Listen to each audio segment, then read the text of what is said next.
This is Whoopi, and my name is Kanti, and we are at the London India Film Festival, and we just finished a screening of Tasher Desh, which is a film that I was acting in and she was designing. Yeah, that's where we are. And what's the film about? What's the message of the film? Whoopi, it's your turn.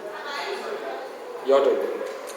What the film is about. The film is an adaptation of Tagore's play called Tasher Desh, and it's Q's version of Tasher Desh. It's a cultural text, and this is how he imagines it to be.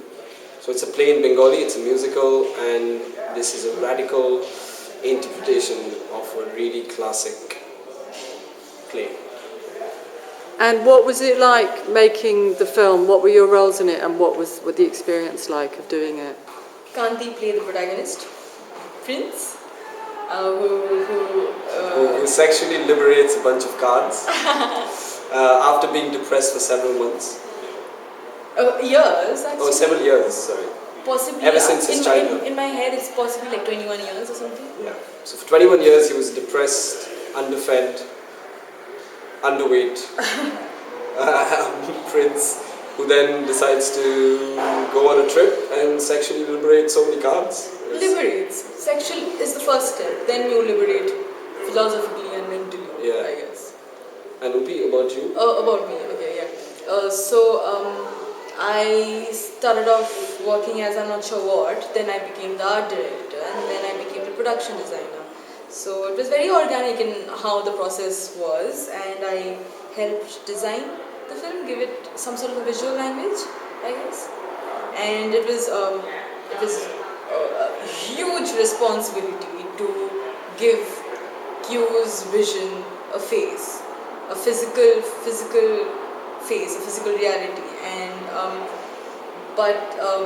initially it was I didn't know how to begin, but then as I got to know him, as I went into understanding where he comes from, his philosophy, his depth, his cultural background, his history, it became really easy to. And also, it's not just about him, to be honest. It's a lot of cultural references that I put in together, which I thought would be relevant as well. And what was it like seeing this version for the first time with an audience? I was really scared. I was really nervous. I thought it's just going to be, I was really nervous, but now I feel fine. Yeah? I think it went down really well. Yeah. For me, I saw the film for the first time, literally, after I'd finished shooting. My next connection with this film is after 1.5 years in a screening at the ICA with a lot of other people.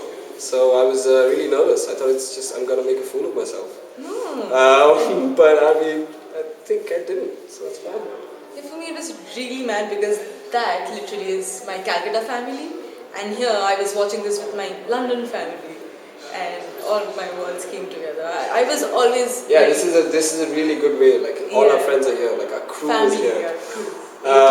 The A-team, yeah. So we're just very happy. I thought it was amazing, really fantastic film. It's rare to see a film like that, and I think it worked amazingly well, and I think the audience loved it. So what's your wish for the film?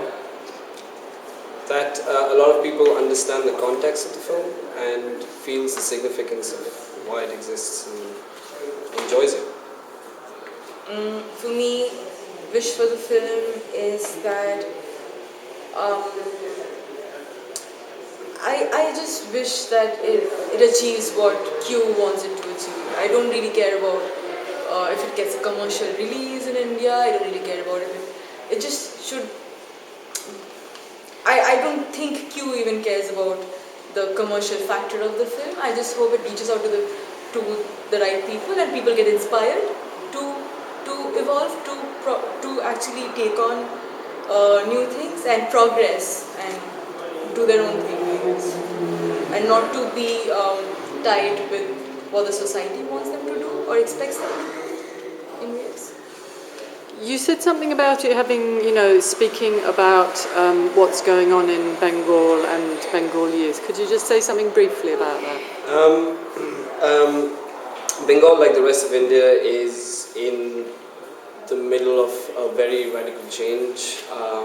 Why? Because India is so deeply embedded in its culture, but obviously with the internet and technology and this new urban India coming more to the forefront, we tackle many worlds, and I can only hope that this film is an example of that. That it presents a voice which truly represents what we are about as urban Indians in London, all the places in the world.